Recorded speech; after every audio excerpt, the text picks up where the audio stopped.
ওয়াসসালাতু ওয়াসসালামু আলা রাসূলিল্লাহ ওয়া আলা আলিহি ওয়া আসহাবিহি ওয়া মান ওয়ালাহ, মা বাদ।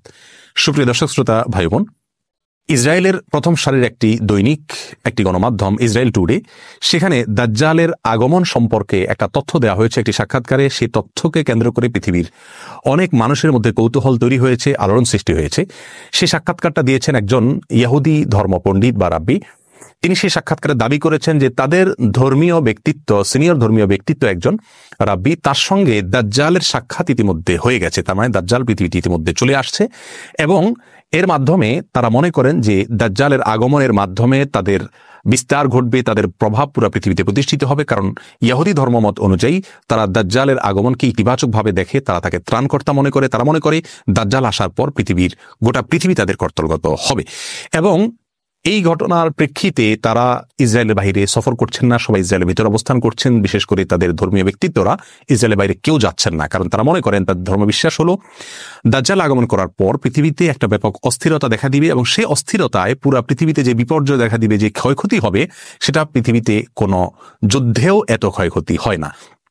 এবং অনেকটা বর্তমান করোনা পরিস্থিতির যে বিপর্যয় দেখা দিচ্ছে পৃথিবীতে, তারা সেটাকে সেই দাজ্জাল আসার পরবর্তী তাদের ধর্মীয় দৃষ্টিকোণ থেকে যে বিপর্যয় হওয়ার কথা, সেটা বলে তারা ব্যাখ্যা করছে। ইসলাম আসলে এ ব্যাপারে কি বলে? একজন মুসলিম হিসেবে আমাদের বিশ্বাস কি হওয়া উচিত? দাজ্জাল কি আসলে চলে এসছে, বা এই সময় দাজ্জাল চলে আসার কথা কিনা? আমরা তাদের এই সাক্ষাৎকার বা তাদের সংবাদকে বা তাদের এই দাবিকে বিশ্বাস করবো কিনা, বা কিভাবে ব্যাখ্যা করব, এ বিষয়ে আমরা সংক্ষেপে কিছু কথা বলবো। মা তৌফিক ইল্লা বিল্লাহ। প্রিয় দর্শক, কিয়ামত নিকটবর্তী হয়ে গেছে। এ বিষয়ে রাসূল আকরাম সাল্লাল্লাহু আলাইহি ওয়াসাল্লাম অনেক আগে আমাদেরকে জানিয়েছেন। তিনি বলেছেন, বুইসতু আনা ওয়াস সাআতু কাহাতাইন, আমার এবং কিয়ামতের অবস্থান হলো দুই আঙ্গুলের মতো। অর্থাৎ আমার পরে পৃথিবীর সবচেয়ে বড় ঘটনা হলো কিয়ামত, তথা পৃথিবীর বা মহাবিশ্বের ধ্বংস বা মহাপ্রলয়। তারপরে কিয়ামতের অনুষ্ঠান ঘটবে। আর কিয়ামত কবে হবে বা মহাপ্রলয় কবে হবে তার দিনক্ষণ তিনি না বললেও নবী আলাইহিস সালাম আমাদেরকে অনেকগুলো পূর্বাভাস বা আলামতের কথা বলেছেন। সেই আলামতগুলো দুই ধরনের, কিছু আছে ছোট আলামত, কিছু আছে বড় আলামত। কিয়ামতের ছোট আলামত প্রায় 100রও বেশি। সেই 100 আলামতের ভিতরে সর্বশেষ আলামত যেটা বলতে পারি তা হলো ইমাম মাহদির আগমন। ইমাম মাহদির আগমন এখনো পৃথিবীতে ঘটেনি, তবে ইমাম মাহদির আবির্ভাবের পূর্ব মুহূর্তের পরিস্থিতি পৃথিবীর কেমন থাকবে সে সম্পর্কে হাদিস থেকে ধারণা পাওয়া যায়। সেটা হলো গোটা পৃথিবীতে অন্যায়, অবিচার, অত্যাচার, জুলুম এটাই পরিপূর্ণ হয়ে যাবে। আর তখনই ইমাম মাহদির আবির্ভাব হঠাৎ করে ঘটবে, এবং রাতারাতি তিনি গোটা বিশ্বের সুপার পাওয়ারে পরিণত হবেন, এবং গোটা বিশ্বকে উল্টা মেরুতে নিয়ে যাবেন, ইনসাফ এবং ন্যায় দিয়ে পরিপূর্ণ করবেন। এরপরে কিয়ামতের বড় আলামতগুলো দেখা দিবে, যে সম্পর্কে সহিহ মুসলিমের হাদিসে নবী আলাইহিস সালাম বলেছেন, কিয়ামত ঘটবে না 10টি আলামত আসা ছাড়া। সেগুলোকে উলামা ইকরাম, ইসলামের বড় বড় পণ্ডিতগণ, ইমামগণ কিয়ামতের বড় এবং বৃহৎ আলামত হিসাবে চিহ্নিত করেছেন। সেই আলামতগুলোর একটি হলো বড় ধোঁয়া দেখা দিবে কিয়ামতের আগে, যে ধোঁয়া পৃথিবীর ইতিহাসের বড় ঘটনা হবে এবং অনেক ব্যাপক আকারে হবে। আর দ্বিতীয়ত যে ঘটনাটি ঘটবে তা হলো দাজ্জালের আগমন ঘটবে, এবং আরেকটি আলামত ঘটবে তা হলো দাব্বাতুল আরদ নামক একটা প্রাণীর অলৌকিকভাবে আবির্ভাব ঘটবে, এবং সেই মানুষের সাথে কথাবার্তা বলবে। চতুর্থত হলো ঈসা আলাইহিস সালামের আগমনের ঘটনাটি ঘটবে, তিনি আসমান থেকে অবতরণ করবেন। 5 নম্বর হলো ইয়াজুজ মাজুজের আবির্ভাব ঘটবে। 6 নম্বর হলো একটি ভূমিধস বড় আকারে হবে পৃথিবীর পূর্ব প্রান্তে। 7 নম্বর হলো একটা ভূমিধস হবে মধ্য প্রান্তে পৃথিবীর বা আরব উপদ্বীপে। আর 8 নম্বর হলো পৃথিবীর পশ্চিম প্রান্তে আরেকটি বড় ভূমিধস ঘটবে। 9 নম্বর হলো সূর্য প্রথমবারের মতো পৃথিবীর ইতিহাসে পশ্চিম দিক থেকে উদিত হবে, পূর্ব দিকের বিপরীতে। আর 10 নম্বর হলো একটি আগুনের আবির্ভাব ঘটবে, যে আগুন মানুষকে ধাওয়া করতে করতে হাসরে একত্রিত করবে।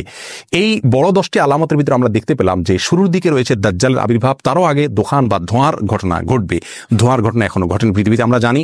তারও আগে ইমাম মাহদির আগমন ঘটবে, সেটিও এখনো পৃথিবীতে ঘটেনি। অতএব একজন মুসলিম হিসেবে আমাদের বিশ্বাস হবে দাজ্জালের আগমন এখনো ঘটেনি, কারণ দাজ্জাল আসার আগে পৃথিবীতে আর অনেক কিছু ঘটনা ঘটবে যেগুলো এখনো ঘটেনি। এটা হবে একজন মুসলিমের বিশ্বাস। আমরা কোরআন হাদিসের আলোকে দেখতে পেলাম যে দাজ্জালের আবির্ভাব এখনো ঘটেনি। অতএব ইহুদিরা যেটা দাবি করছে সেটা অসত্য এবং বেঠিক। অন্তত এটা নিয়ে আমাদের অস্থিরতার কোনো কারণ নাই। একজন সাহাবী জিজ্ঞাসা করেছেন, ইয়া রাসূলুল্লাহ, কিয়ামত কবে হবে? নবী আলাইহিস সালাম বলেছেন, তুমি তার জন্য কি প্রস্তুতি নিয়েছো? এই হাদিস থেকে আমরা স্পষ্ট ধারণা পাচ্ছি যে কবে কে আসছে, কোনটার আবির্ভাব হচ্ছে কি হচ্ছে না, এটা নিয়ে আমরা যতটা কৌতূহলী হচ্ছি বা যতটা আমরা অস্থির হচ্ছি, এর চাইতে গুরুত্বপূর্ণ ইস্যু আমাদের জীবনে যে আমরা কিয়ামত হলে সেই পরিস্থিতিতে আমাদের করণীয় কি থাকবে। দাজ্জালের আবির্ভাব কথার কথা হয়ে গেল, তাহলে সেই মুহূর্তে দাজ্জালের যে ফিতনা, দাজ্জালের যে পরীক্ষা, এখানে অনেক মানুষ নিপতিত হয়ে ঈমান হারা হবে, অনেক ভালো ভালো মানুষ পর্যন্ত ঈমান নষ্ট হয়ে যাবে। দাজ্জালের যে ধূম্রজাল, তার যে ধোঁয়াশা, তার যে ফিতনা, তার যে পাওয়ার, সেগুলো দেখে অনেকে তাকে সৃষ্টিকর্তা মনে করবে, আল্লাহ মনে করবে। এই পরিস্থিতি থেকে বাঁচার জন্য আমরা কি প্রস্তুতি নিয়েছি? রাসূল করিম সাল্লাল্লাহু আলাইহি ওয়াসাল্লাম দাজ্জাল ফিতনা থেকে বাঁচার জন্য অনেকগুলো আমলি কথা আমাদেরকে শিক্ষা দিয়েছেন। তার ভিতরে একটি হলো সূরা কাহফের প্রথম 10টি আয়াত মুখস্থ করা, অর্থ সহকারে বোঝা ধারণ করা। যে ব্যক্তি এটা করবে ওই ব্যক্তিকে আল্লাহ সুবহানাহু ওয়া তাআলা দাজ্জাল ফিতনা থেকে রক্ষা করবেন। আরেকটি হলো দাজ্জাল ফিতনা থেকে রক্ষার উপায় হলো দাজ্জাল সম্পর্কে নলেজ অর্জন করতে হবে। পৃথিবীর পূর্ব প্রান্ত থেকে তার আবির্ভাব ঘটবে, 40 দিন সে পৃথিবীতে অবস্থান করবে, সিরিয়াতে তাকে ঈসা আলাইহিস সালাম হত্যা করবেন।